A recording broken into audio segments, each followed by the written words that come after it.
Guys, welcome back to the workshop. Today's project, we're going to make some gibs for our South Bend 7-inch shaper. So I purchased this shaper about a month ago, and I've been slowly rehabbing it so I can cut some keyways, and I've gotten to this point with the gib. Whoever had the shaper previously manhandled it quite badly. There's 4 screws that tighten and adjust the gib. This third screw here, this is a hand screw. It's got a knurl on it, big wheel, and you can apparently you can lock the gib. So if you're to stabilize the cutting head or something, I don't know. But anyway, when I took it apart, this thing was like a pretzel. I have straightened it somewhat, but it's not acceptable. If we take a look at this parallel, if we could see, you can see it's bent this way. You can see the light gap. It's bent this way. You can kind of see the light gap there too. Oh yes. And again, this is after straightening it to the best of my ability. So we're at the mill. We're going to cut these to length.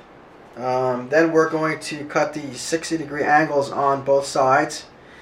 Get the profile to where it needs to be. And then finally we're going to go ahead and put these screw reliefs back in, the new ones. And that is that's also tapered to fit the tapered screws that go into the actual tool holder. I've gotten some O2 tool steel. I've roughed it to length. It's ground. So we're going to make our gibs out of this, and I'm probably going to make like a half dozen of them. I got a couple pieces that I pre-cut on the bandsaw. So first off, we're going to cut them to length, and then we'll move up there. So let's go. Okay guys, we're at the Bridgeport, and now we have our existing South Bend shaper gib in here, locked in place. And this is our setup. We have a parallel, a very thin parallel being held in the vise with these magnetic parallel holders. I don't know what that is there. And the problem is our gib is so thin and small. And to kind of support it, I have another parallel underneath this yet third parallel, which is holding it into the jaws of the vise. And I have another magnetic parallel keeper, using that as my stop on this side. So now I've touched off on the part longitudinally here, and I have a 4-flute high-speed steel, I think it's a 1/2-inch cutter, mill. And so what I'm going to do is I'm going to loosen the vise up, take this out, and I'm going to put my replacement gib in here and cut it to length.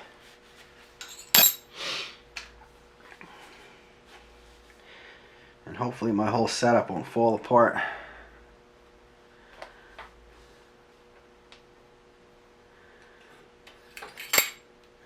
What even makes it worse is the gib is tapered at a 60-degree angle, so this should fit in here a lot better and be supported a lot better.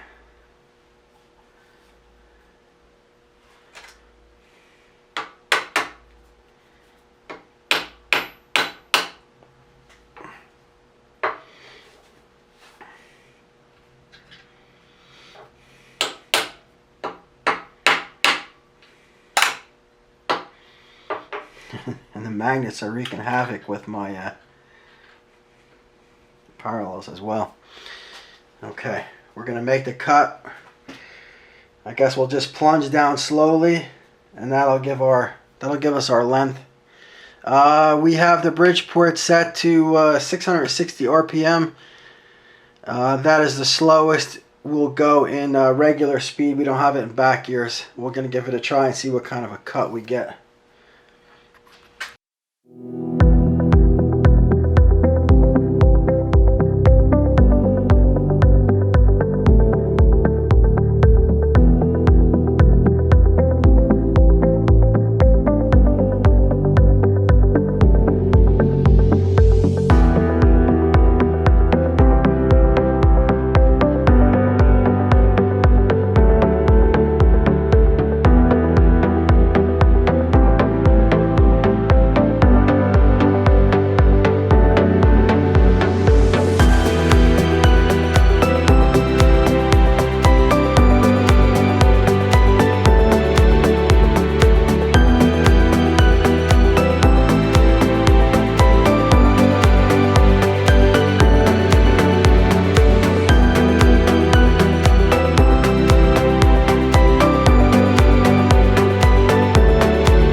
Okay, all 7 of them are cut.